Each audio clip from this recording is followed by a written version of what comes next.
This is Israel Silva. Just want to welcome you to the Increase Your Income Challenge. And what do we do in our challenge? We're trying to help you increase your income for small business owners, people who are entrepreneurs. They want to learn and don't want to do it by themselves. Yes, we're here for you at the Financial Champion Academy, where we help you with your marketing, sales, operations, administration, and accounting. So today we're going to talk about week 5. So it's a 12-week challenge. And if you're just starting, doesn't matter. You can start at any time. The content's here. I posted on YouTube to help you grow your income. Now, week 5, we're talking about sales, and we have 2 weeks on sales. This week, we're talking about the $1 million sales pitch. The $1 million sales pitch. So let me ask you a quick question. When you have a problem, and what is the process you go through when solving your problem? Ask yourself that question. Like, okay, I have a problem. What am I going to do? Am I going to call a friend? I'm going to think about it. Maybe think about it before you go to sleep. And in the morning, you might have a solution. There's something that you have to figure out. Now, you can do this by yourself, or you can ask someone. Now, typically, when you have a problem, it's always better to ask someone who's what? Already solved that problem. That's what you have mentors for. I have a 7-year-old. He has a lot of problems because he's just learning stuff for the first time in his life. And he asks me questions all the time. Reminds me about myself, little mini me, Israel, because he's tons of questions he asks me. And his name's Isaac, and Isaac just loves to ask questions. And why? It's just like when I was a kid. But the question is, he's asking because he has a problem. And he's looking to me to be his guide.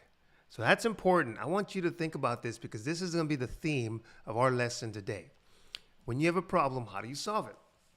Today, you're going to learn, number 1, the story framework. It's called the story framework sales process. Say that with me because I have to say it again. The story framework sales process, AKA the $1 million sales pitch. AKA the $1 million sales pitch. That's what we're going to talk about, how to apply the $1 million sales pitch in your sales process. And 3, how to close a sale, making your customer the hero. That's really important, making your customer the hero. That's what we're talking about today. Are you ready? Okay, get your coffee ready, get everything, get your notepad. Let's go. Number 1, the story framework sales process. The $1 million sales pitch. Now, I want you to think about this. People think in colors, and I'm not making all this stuff. This book called from Don Miller, How to Grow Your Small Business, a great book, recommend it, and I'm learning concepts from him and teaching you the concepts. And some of those things really just resonate with me. And when I was reading about this $1 million sales pitch, Don Miller was talking about how he's used this over and over and over. This, once you create your sales pitch, you are able to do it over and over again to make millions of dollars. And that's the idea here, is to be so clear about what you're solving that you help people in their problem. And what Don was talking about in a similar story is that he was talking to a client, and he looked at their sales, which were down, and they weren't where the expectations were. And he looked at their website, he looked at their brochures, he looked at their cards, and then he was able to come up with a system. He started talking to them saying, hey, all this stuff that your customer's problem, let's call that red. Let's highlight that in red. So he had the red highlighter, it was going through it. And then here in blue, let's talk about all the stuff that, well, how they will feel when their problem is solved. That's what we want to highlight in blue. And the last thing here in purple, talk about explain the steps, and purple's the solution. Like, how are you going to use my product, my service to solve your problem? Explain how your offering is the solution to their problem. And so when he went and did this for this customer, and they went through their website, they went through their collateral, all their brochures, and quickly they found out there was a lot of purple a lot of purple saying, oh, buy this, you can, all the features of my service, all the features of the business. And very little was in red and very little was in blue. And then he asked the customer, you see, you have to understand, you're not here to talk about yourself. You're here to understand the customer's problems. That's truly what you need to do. Now, I myself am a business owner, and my small business is teaching people about business and helping them learn how to do this in a community. So my product, my service is my community, but I give the content for free and charge for the membership. Why do I do that? Because content is what I want to do. I want to teach you. I want to add value to you. That's what I want to do. Your problem, the problem that people who are watching me usually have, is that they're doing all of this by themselves and they're tired of doing this by themselves. They don't want to solve their business startup problems, how to increase their revenues all by themselves. They need someone for help. They need a mentor, a guide, and maybe a community to bounce those ideas off of. So then I started looking at that. And I want you to think about that. Look at the customer's problem. I'm trying to solve the problem where burnout, solo entrepreneur, small business owner is tired because they can't figure this out themselves. You don't have to. I provide the content, the community, and the coaching. And you can come do it as a group, learn on your own, watch videos. So again, that is the problem that my customer has. They're tired, they're burned out, they're doing it by themselves. It's just frustrating. So understanding. So then if I have content, if I have a website, that's what I'm gonna talk about, how you look at your customer's problems. So it starts with you understanding the red, blue, purple. And now we're gonna talk about looking at it in your own business. How do we apply the $1 million sales pitch in your sales process? Number one, let's look at your website. So we can go to your website, and this is something you can do as your homework activity. Look at your website and start highlighting where you're talking about the customer's problems. In red, what are you seeing? What are you looking at? What are you thinking about? And I want you to be able to highlight those things. And maybe it's hard to do on a website. You might have to screenshot. But you look at it and you go, oh, I'm not really talking about the customer's problems. Well, then there's very little red there. But if you do see it, like let's say they're working by themselves, or they don't have a certain service, or they have, I don't know, let's say they have insects in their house. Okay, well, are you terrified about insects? Do you have these issues happening? You bring out the problem they have. Highlight that in red. Now talk about the blue. In the blue is going to be on your website. You have to look at that. Am I putting in there how they're going to feel on their website because they have now gone through that? And I'm looking at this. I'm thinking about this. Oh, okay. I have to look at my website a little more. But the idea here is that you feel confident that you're getting service. You're getting this experience. And so on your website, we want you to do that. We want you to look at your website. Look at everything that could be red, the customer's problem. Everything that's blue is the experience that they're going to receive. And then purple, how to sign up and purchase your service or product. Same thing, applying this in person through meetings. Now, I have to tell you this. I was getting out of my car in a parking garage. I was going to the office. And have meetings and whatnot in the morning. And so I get out of my car. I'm going to the elevator at the garage, and there's a car turning. Car stops. A lady gets out, and she goes, Sir, you look like you dress nicely.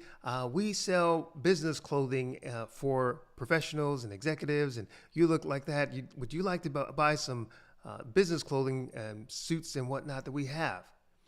And I'm like, in my mind, I'm thinking, you are in a parking garage, stepping out of your car, probably going to hold up traffic pretty soon, people coming in.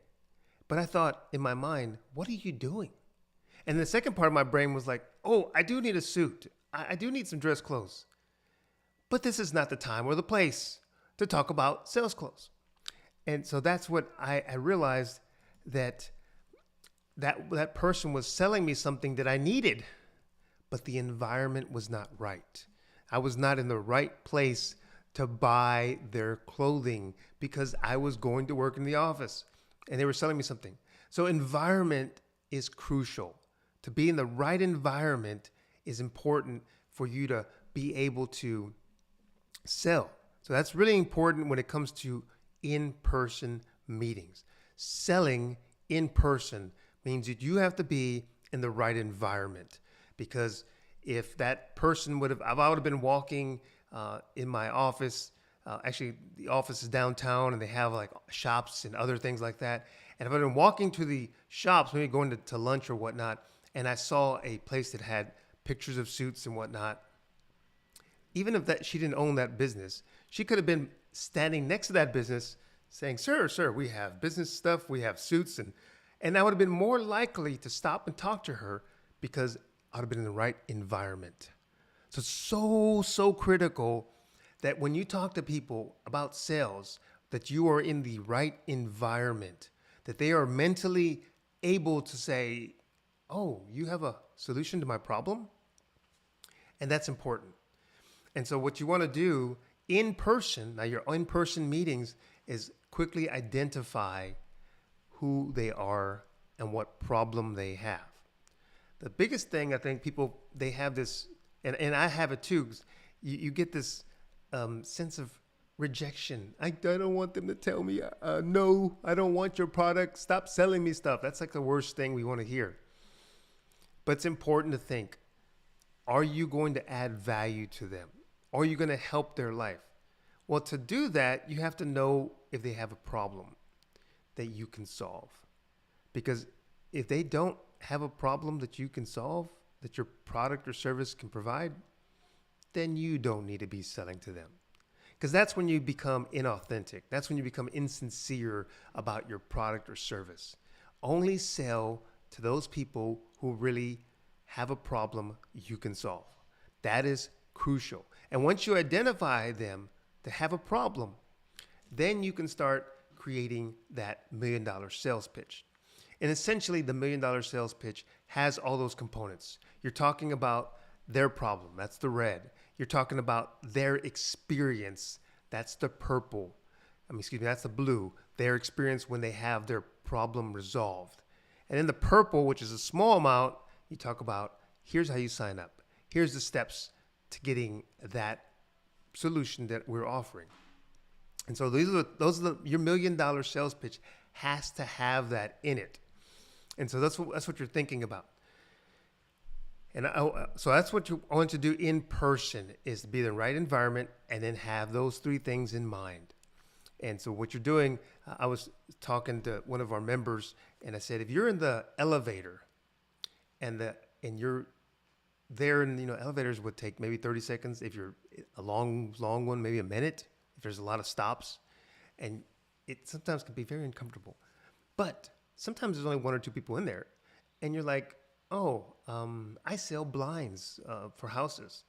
Well, you're not going to know if this person needs blinds for the houses, but maybe they're a contractor. Maybe you have a question that brings out, one thing that's really great is when you have a uniform that says, I sell blinds. Like you have a shirt or a logo that clearly defines that you are a person who does some certain business.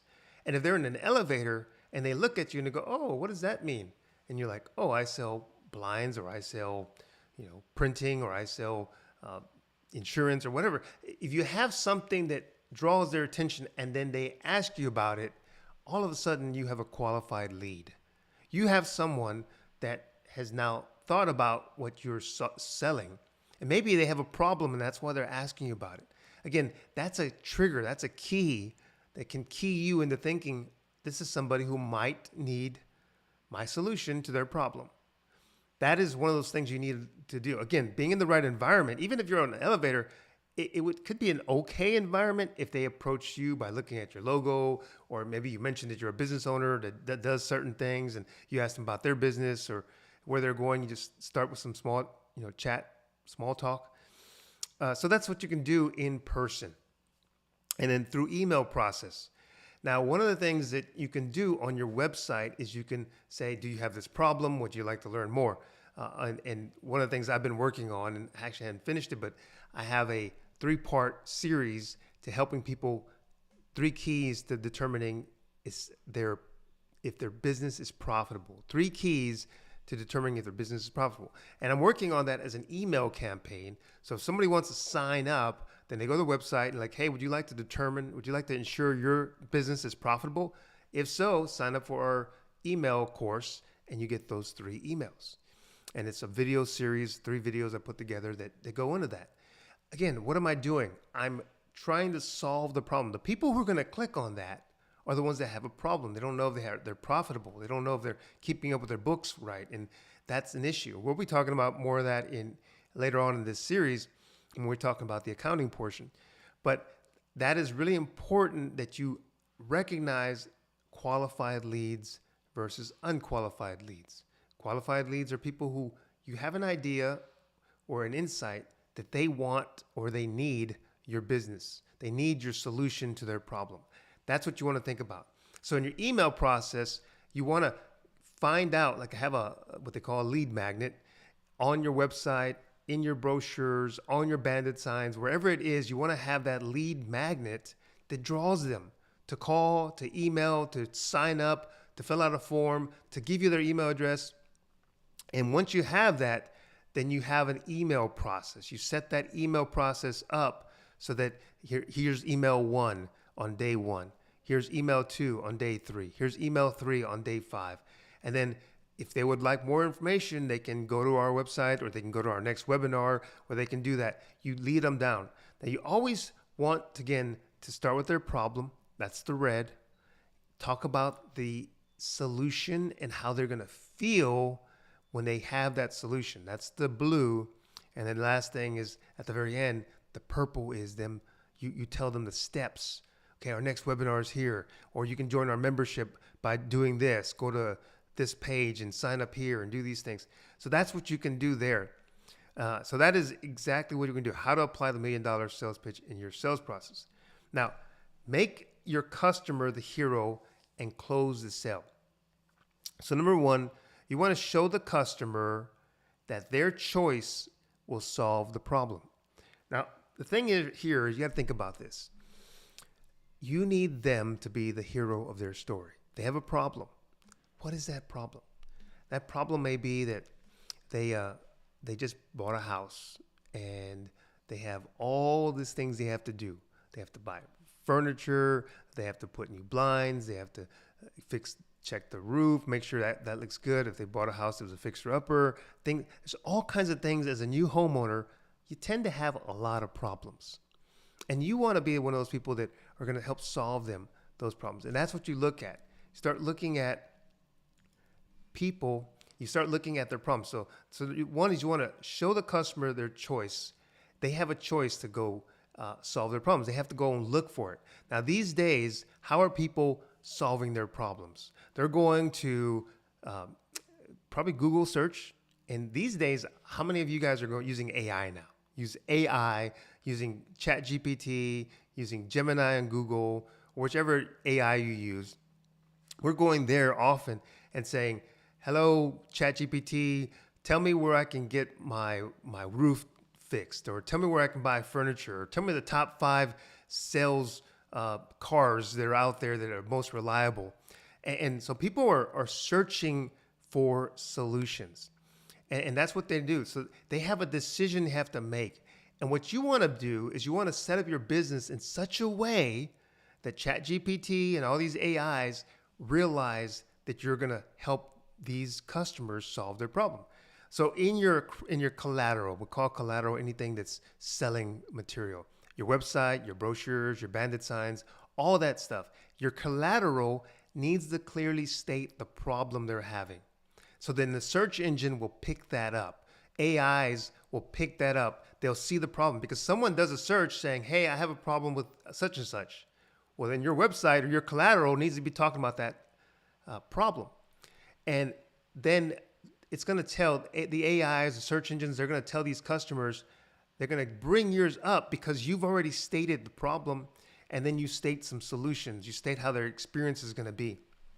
And so what you want to do is the customer goes to your site now because AI took them there, or Google search took them there, and they go to your website, they go to your brochures, maybe they get your lead magnet, and they sign up. And what you're doing is you're giving them a choice. Like, hey, I understand you have a problem. Let's say, like for my business, you don't like working on your business by yourself. You don't like working on your business and trying to figure it out. How do I grow my marketing? How do I grow my sales? But you want to talk about that. You want to learn about that. So I'm going to give you content here. And so what I want to do for my customers, I want to show them that they have a choice. They have a choice to solve their own problem. Join the community or watch the webinars every week, follow the action items, do this on a regular basis, and you're going to be able to solve your problem. You're going to be able to grow your marketing, grow your revenues, grow your leads. All that can be done if you choose to participate. Watch the webinars, even join the community if you want.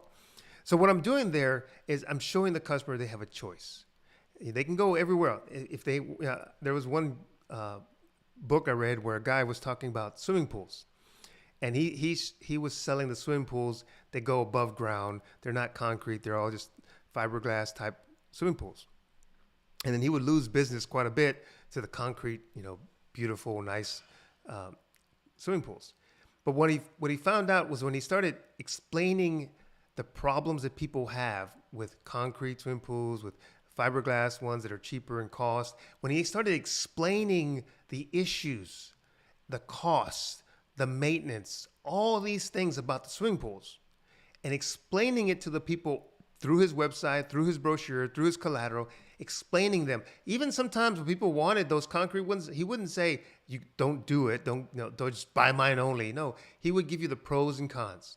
He would educate the potential customer. He would educate that lead. And that's really important that we do that, because then we're going to build trust. You tell people education, you inform them. And you might say, "I'm not the best fit for you to provide you the solution to your problem." And that's one thing it's okay. That's sincerity. That's being honest and saying, "Hey, I think you can actually go to a different type of service. You can go to the concrete swimming pools instead of my fiberglass ones, because you're more worried about the quality or the longevity or something like that. But if you want price savings, if you want a really good swimming pool, then go with my fiberglass ones." And so he did that. And the funny thing was, not only did he do that education part, he made it a requirement of his process. Before I go out to your house to view it and to give you an estimate, I'm asking you to read over this 3 pages or 2 pages of my website or my one form or whatever it was he gave them, that they had to read through it and acknowledge that they read through it. And then he would book an appointment with them. Now you think that, why are you putting a barrier to entry? Why is that so hard? Because he realized that when he told them to do this, they would have to educate themselves. They would have to learn and read. And when they did that, his closure rate shot up the roof. He went from like a 15, 20% closure rate to like a 60 to 70% closure rate, somewhere around there. Why? Because the people who had read the material, who had all the questions answered in their head, had the choice to go with him because he had educated them. So you give the customer the choice to solve their problem. And you do this by educating them and telling them about yourself, your solution, but you can tell them about other solutions, the pros and cons. So number 2 here is you're going to illustrate what the customer will experience once the problem is resolved. Put it in their own words. Listen to your customer.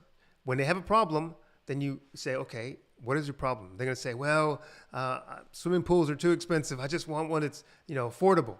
Okay, swimming pools are too expensive. I want one that's affordable. Those are the things you hear in your mind.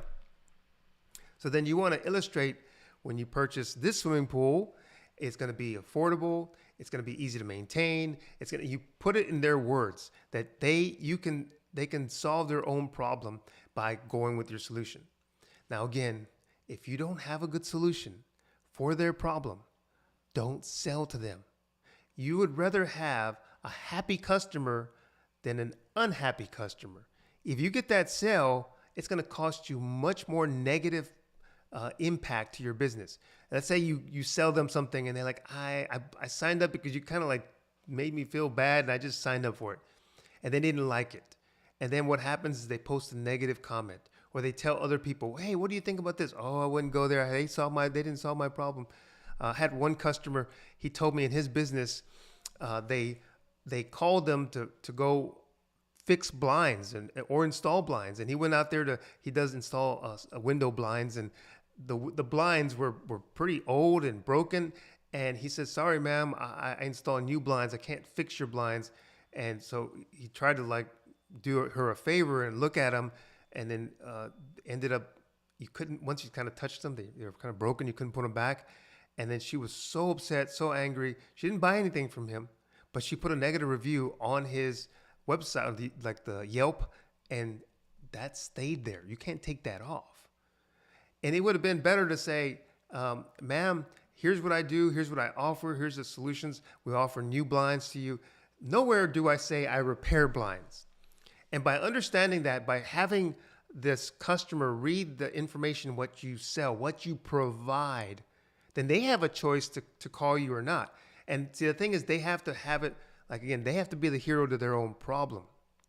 And that's what it's so important, that they understand, you understand their problem. Because if you don't understand their problem, you can't solve it. And sometimes they don't understand their own problem. You have to help them with that. She really needed new blinds, not repaired blinds. And that's really a sad story, because we need to understand that bad negative publicity can hurt us. If you got the 5-star rating on Google Business, you want to keep your 5-star rating. But it's important that you understand the problem. Don't sell to someone who you can't solve their problem. That's a big lesson that you have to put in your business. Number 3 here is the purple. This is like we just talked about at the beginning. Like we read the customer's problem. That's when you look at all your collateral, and that's red.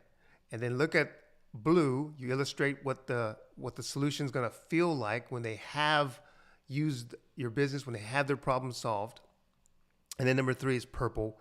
Like, what next 3 steps do they have to take to actually have this solution implemented in their life?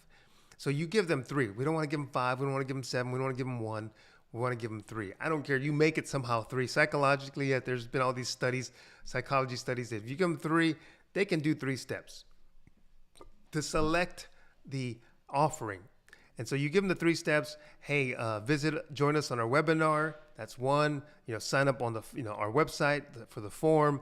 And 3, join us. It's something really simple. And then they're there. It's their choice to go there.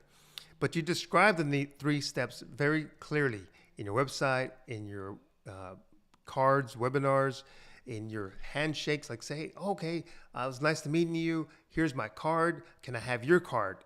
Always get their card, and then say, "Hey, is it okay if I put you in my contact list?" They can say yes, or they can say no. It's really important that you get that acknowledgement. And if say yes, "Okay, is it okay if I call you maybe Thursday? Is that a good day for you? Friday, Tuesday, Saturday?" Establish an expectation. So if they say, "No, I'm busy that day. No, I'll call you. Don't call me, I'll call you." Well, if they say that, that's kind of like the phrase. We all know that. Just says, "Don't call me." But you want to say, "I'm going to follow up with you in 2 days, in 3 days." And you give them your card, but you take their card, you get all their information, you put it in your CRM. If you don't know what Zoho CRM is, we can talk about that more. Keep on listening. I'm a Zoho affiliate, and I love Zoho. I use it in my business, and I think it'll help you. But you put in your CRM so that you have their contact information. You put your workflow where it sets up, and it sends them an automatic reminder, a template email that you set up. So in that email needs to have the steps, what they need to do next, when they need to set up their appointment, when they need to talk to you. So that is one way you make the customer the hero. You give them the choice, you let them know what it's going to feel like when their problem is solved, and then you give them the steps to call you to use your solution, use your service, use your product. That's what we're looking at. Now, we're here in the action items. Okay, so this is where we're going to put the rubber to the road here. Rubber meets the road. Number 1, this is your homework. List your ideal customer's problems. The problem your ideal customer has. Now, ideal means probably they can actually afford to pay you. They may use you and use you again over and over again. Repeat customers are great customers. So who's your ideal customer? You have to think about that. I want you to write down, list the ideas, list the problems that they have. That's what you want to do, number one. Number two is describe the experience the customer will have once the problem is solved.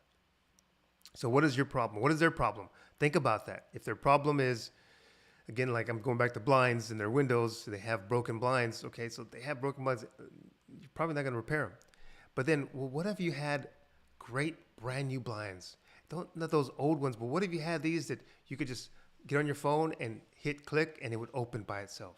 Or you might say, hey, Google, or hey, Alexa, or hey, Siri, open my blinds. And they open by themselves. Now that's an experience. You have great blinds, they get opened by themselves. That is what you're talking about, that experience. And number three is like describe how the customer will be solving their own problem by your offering. Give them 3 action steps to accept the sales proposal.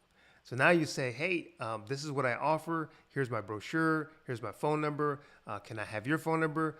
Okay, is it okay if I call you? And so you give them 3 steps. Yes, okay, we set up the appointment. 2, I'll call you. And 3, you can pick the solution that you want. Quick 3 action steps. So these are your action items for this week to work on this. Again, this is a increase your income challenge. How do you increase your income?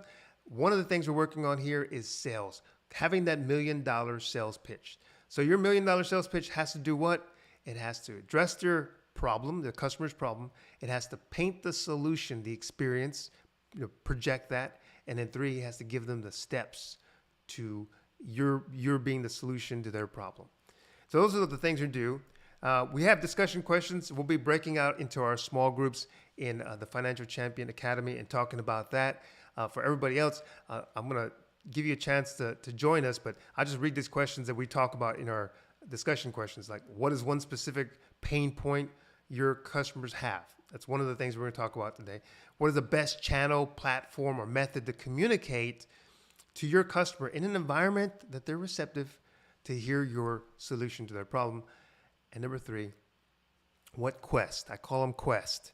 It contains a minimum of 3 activities, 3 measurable activities that you can create this week. Like, what are you going to be your action items, your activities this week that will result in the implementation of your proposal, of your proposed method? Like, if you have some best channel, best method, how are you going to implement it this week? Come up with 3 activities that are going to get you there. So that's what we're going to talk about in our discussion questions. We always challenge you. The format of our challenge is first, accept the challenge. You're being on, you listen to this is accepting the challenge. 2, create the goal that you want to achieve in the next 12 weeks. 3, create the activities. I mean, the quests. What is the things are you going to do to reach that goal? That's what you have to create. List them. And then 4, defeat your villains. Things that are holding you back, list them. Come up with a strategy on them not defeating you, you defeating them. Things like distractions. Okay, maybe you watch TV for 2 hours every night. Okay, can we cut it down to an hour and use that hour to help us on our business? Number 5 is collect power-ups and activities. Think about things that are going to help you, encourage you, inspire you. Maybe people you talk to, things you do, things you watch that help you, uplift you. And then number 2, 3, 4, 5, recruit your allies. Number 6. And recruiting your allies is getting people to help you. We do it in the Financial Champion Academy. We're here to help you. But if you're not part of the academy, you can get your friends or colleagues to work with you and help you to go through these challenges. Number 7, adopt a secret identity. Put the persona on, who you want to become, what you want to do, and say, I'm going to do this. I'm going to be this person. I'm going to be a person who doesn't procrastinate, who is always bringing value to my customers, whatever, super XYZ company to your rescue. You want to have that persona and live up to it. And the last one is celebrate the victory. Celebrate the victory that you're going to have this party with all your allies once you reach your goals. Put that in mind, write it down. So that's the challenge we do every week. That's the format we use. You can learn more at Financial Champion Academy. Join the community, sign up there. But we also have on our website, we have the content, these videos. And so you can watch the videos, watch the content with your friends. Or if you want to join the community, we have Community, Financial Champion Academy, and Academy Pro. There's 3 different membership offerings there. But again, we hope that you enjoyed this lesson, how to create the $1 million sales pitch. We want to see you succeed. We want to see you increase your income. And I want to tell you, you are a financial champion. Okay, everybody, I'm going to stop the recording now, and we are going to